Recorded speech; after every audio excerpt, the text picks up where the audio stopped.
Hello everyone and welcome back to my channel. Now I don't know how to start these videos now that I'm just uploading whatever I want and not thrillers on Thursday. So if you do have any ideas for how I can start off all my videos, please let me know because I have zero ideas. But I did want to say at first a huge thank you to all of you who left such nice messages on my last video. It meant a lot, so thank you so much. Today's video is going to be a big catch up. Well, not that big. I think I'm talking about maybe 6 books or so, I'm not sure. But these are all the books I read while I was gone, so we're just playing some catch up. And I think this is probably going to be the format going forward, just because I'm probably not going to be posting once a week anymore. It's going to be a little bit less frequent maybe.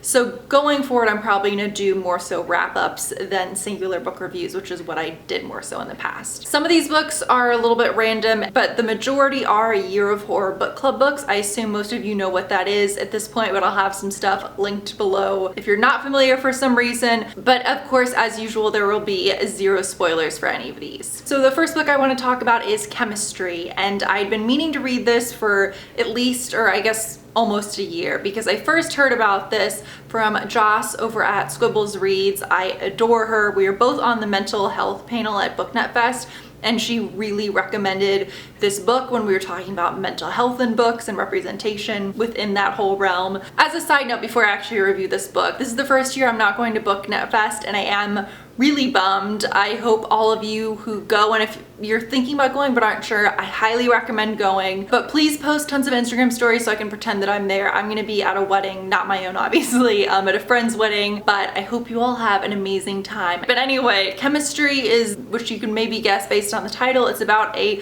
young woman getting her PhD in chemistry, working towards that in an incredibly challenging grad program. I do feel, granted, I only got my master's and her program was much more difficult, so I can't fully put myself in her shoes and understand what she was going through, but grad school does come with a very specific kind of strange, unique pressure, and for her it's just heightened as high it can possibly go. And she's also dealing with some relationship issues, some family issues. I can absolutely see why Joss recommended this, and I did really like it. I will say it was hard for me to connect with the book because the writing style is a little bit stream of consciousness, so you're either going to enjoy that and really connect with it, or you're not. And for me, it was a little bit hard to connect with just personally, but I would really recommend it to just everybody in general. So I think I ended up giving this 4 out of 5 stars. Next was a Year of Horror book club book, and that is The Stranger Beside Me by Anne Rule. Now this is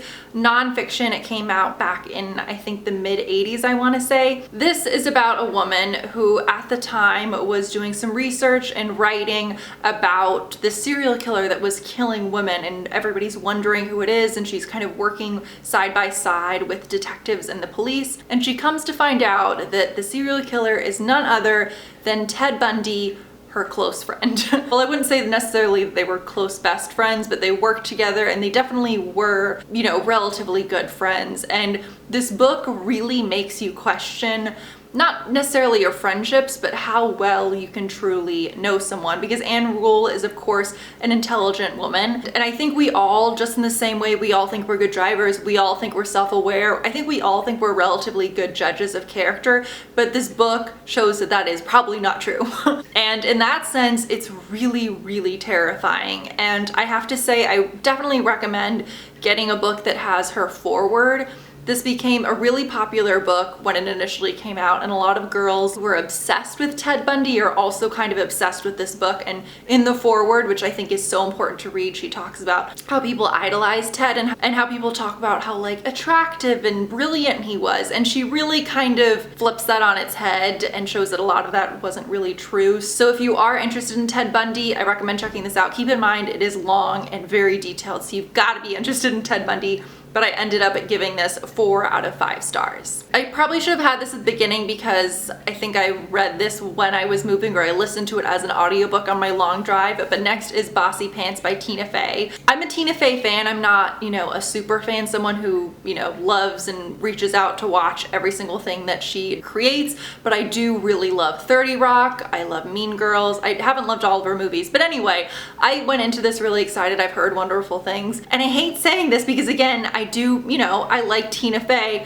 I didn't enjoy this book at all. I think I ended up giving it maybe 2.5 or 3 out of 5 stars. I'm not sure. Maybe it's different now because I read it quite a while ago. I don't know if maybe it's because I listened to it as an audiobook, although there are a lot of audiobooks that I really enjoy, but I just was not interested in this. And I know I read a lot of thrillers and horror novels, but I read a lot of books and love a lot of books that are not, and so that has nothing to do with it. It really gets into 30 Rock and also her childhood, but I just didn't find any of it that interesting, and I don't know why. I can't articulate why, but I was just kind of let down and I thought it was a little bit boring, just personally. Then we have The Devil in the White City. This was another Year of Horror book club book, and I will say just first, this is a perfect example of why whenever I post the Twitter poll about which books to vote for, I always emphasize, please check out the Goodreads pages and reviews for all of the books that I link, especially if you haven't heard of all of them. I don't do that to be like patronizing, so I hope it doesn't come across that way, and I never am saying that to try and steer you towards one book and not another. But I have noticed that often a book wins, and I think sometimes it's because that book people have just heard of more, and The Devil in the White City is an incredibly popular book that a lot of us have heard of. But if you read any review, it says that really a small percentage of this is about H.H. Holmes, and really the majority is about the creation of the World Fair, which is really interesting if you're interested in history. But I found a lot of people when they were reading it being like, this is boring, this is about history, this doesn't have a lot of H.H. Holmes, and I was kind of like and to be clear, just to skip to my review, I did really like this book, but that's one reason I do recommend just checking out the Goodreads summary, check out a couple of reviews of all the different books, just so you're more likely to end up with a book that's what you're hoping for and that you're going to enjoy in the end. Anyway, as I said, The Devil in the White City, it's probably 70% about the creation of the World Fair, which was this monumental event in Chicago in the 1800s, that I had no idea occurred. And I've just moved to the Midwest. I'm actually gonna be bopping around and exploring Chicago this weekend, so I'm really excited. So I'm very glad that I happened to have read this. I think I'll probably definitely see one of the buildings that's mentioned in this book. And then the other 30% is about H.H. Holmes and his murder hotel. That's what he's mainly known for. Or if you've seen American Horror Story season 5, which I like this book better than that season, but that's another story. Again, I think you have to be interested in that historical aspect, or you're gonna end up really disliking this book, especially if you're just picking it up for that H.H. Holmes perspective. I will admit, sometimes the book dragged and I found myself skipping pages, but I don't feel bad about that at all. But overall, I just admired the detail and like the craftsmanship that went into this book. So I think I ended up giving it 4 out of 5 stars. Next is a book that I have a lot of thoughts about, and that is The Girl Next Door by Jack Ketchum. When I originally, months and months ago, had said on Twitter, hey, I'm not gonna explain why, but what's the most disturbing book of all time in your opinion? And the reason I was asking was to get ideas for Year 4 book club books. When I asked that, this was the #1 book that kept coming up and was liked the most and all of that, so I was very nervous going into this. The Girl Next Door is sort of a retelling, a reimagining of the true story of what happened to Sylvia Likens. This is also made into a movie, which I haven't seen, but I have seen An American Crime with Ellen Page, which I highly recommend, and that's based off of Sylvia Likens. It's her true story. Very, very difficult to watch. Trigger warnings for literally everything. Just, it's very difficult to watch, and not surprisingly, this was incredibly difficult to read. And the reason I have a lot of thoughts on this book and why I want to spend some time chatting about it is because it's easy to read this book and just say, well, this is just for people who like to read about people who are being tortured. It's just for people who like to read about violence. And this book has every type of abuse you could imagine. So, and I'll also admit that there were a lot of times when I just flat out didn't want to pick up this book because of how hard it was to read. I just realized I never said what this is about. So backing up for a second, you can tell I haven't reviewed books in a while. This is told from a young boy's perspective, a new girl who he's very attracted to, who's, I think she's maybe 15 or so, and her younger sister move into the neighborhood across the street from him under the care of this woman who turns out to be a horrible human being. And eventually horrific things happen to her, and he is present for a lot of it, and he's kind of torn on whether he wants to save her and stop or not. And going back to what I was saying earlier, it's easy to read this book at face value and just say, well, this is just, you know, for people who like to read about this type of thing and maybe get off on that. But if you read some interviews with Jack Ketchum, because that's the first thing I did after I read this, I was just curious about what made him want to write this book. But he said that he wanted to kind of really showcase the depravity that people, unfortunately, just as human beings, are capable of. And it also, in a strange way, and I've seen other people say this as well, that it makes you, in this disgusting way, sort of feel like you're part of it and feel as if you're culpable, because there are all these children in the book, and I don't consider this a spoiler because it happened in real life too, but there are these children in the neighborhood who start hurting and abusing her as well, under kind of the guidance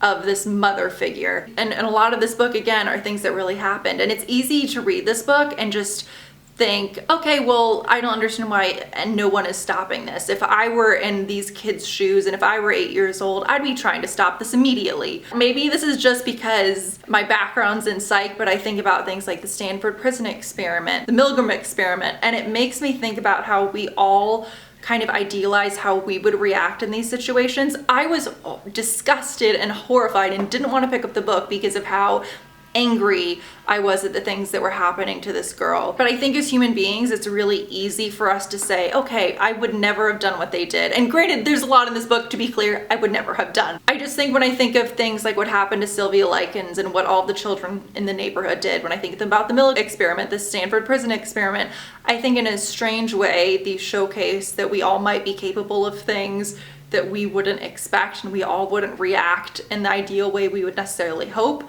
Again, not saying I would do any of these things, but it does just really make you feel uncomfortable because it makes you really question what you're capable of. So again, I have a lot of thoughts on that. It's very difficult to read, not for everybody. I was about to be like, but I enjoyed it, but I didn't enjoy reading it, but I'm glad that I did. And the final book I wanted to talk about is a book of the month book, and that is Lock Every Door by Riley Sager.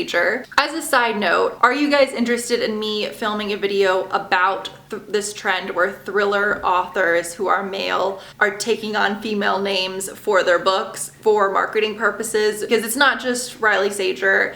There are other thriller authors as well who are doing the same thing, and I'm not, necessarily lambasting them or saying it's the worst thing in the world, but I do want to talk about it. So if you are interested in a discussion video about that, please let me know. But anyway, you might recognize his name and sort of the style of the book cover from Final Girls, which I also read and really enjoyed. It was super fun. But this is about Jules. She's in her early 20s. She's had a horrific life, and she's essentially homeless and has no money, and she applies for this job to stay in one of the most historic, beautiful, but also infamous apartment buildings in New York City, and literally just get paid tons of money to apartment sit, which does seem too good to be true for her. But at the same time, she can't really say no because she just needs the money and a place to stay. And naturally, as you can tell by the cover, horrific things start to happen. And I generally go to his books when I have not been reading a lot lately and I need something that's super fast paced. All of his books are so fast paced and they really read like movies and you just fly through them. I think I read this in probably 3 or 4 sittings, which might not be that strange for a lot of you, but for me, that's very fast. And I even found myself not sleeping as much as normal just because I wanted to keep reading. Now, his writing style and just his characters are not like my favorite thriller characters or writing of all time.